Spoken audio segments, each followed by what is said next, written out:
অলৌকিক ক্ষমতা প্রমাণ করতে গিয়ে চরম বিপর্যয়ে পড়লেন এক স্বঘোষিত ভণ্ড নবী। অনুসারীদের সামনে সমুদ্রকে দুই ভাগ করে দেখানোর প্রতিশ্রুতি দিয়ে সাগরে নেমেছিলেন ওই ব্যক্তি।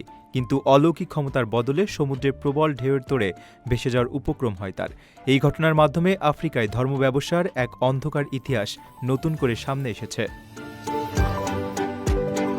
নিজেকে ঐশ্বরিক শক্তির ধারক হিসেবে দাবি করা এই স্বঘোষিত নবী তার অনুসারীদের প্রতিশ্রুতি দিয়েছিলেন তিনি সমুদ্রকে দুই ভাগে ভাগ করে পথ তৈরি করবেন, ঠিক যেভাবে ধর্মগ্রন্থে বর্ণিত হযরত মুসা আলাইহিস সালামের অলৌকিক কাহিনীতে উল্লেখ রয়েছে।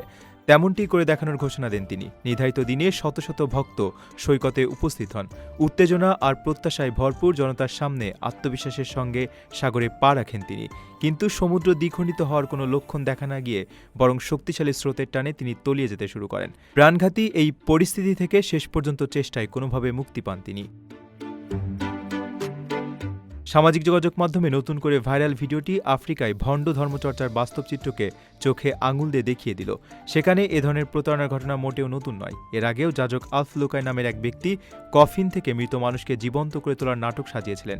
এছাড়া অদ্ভুত নিরাময় পদ্ধতি বা অলৌকিক ঘটনা দেখিয়ে সাধারণ মানুষের কাছ থেকে অর্থ হাতিয়ে নেওয়া, এমনকি যৌন নিপীড়ন ও মনস্তাত্ত্বিক শোষণের মতো ঘটনাও সেখানে অহরহ ঘটছে। নিজের একটি স্বপ্নের ফ্ল্যাট এখন আর স্বপ্ন নয়। প্রবাসীর সিটিতে শুরু হয়েছে ৬ বছর মেয়াদী সহজ কিস্তিতে ফ্ল্যাট কেনার দারুণ সুযোগ।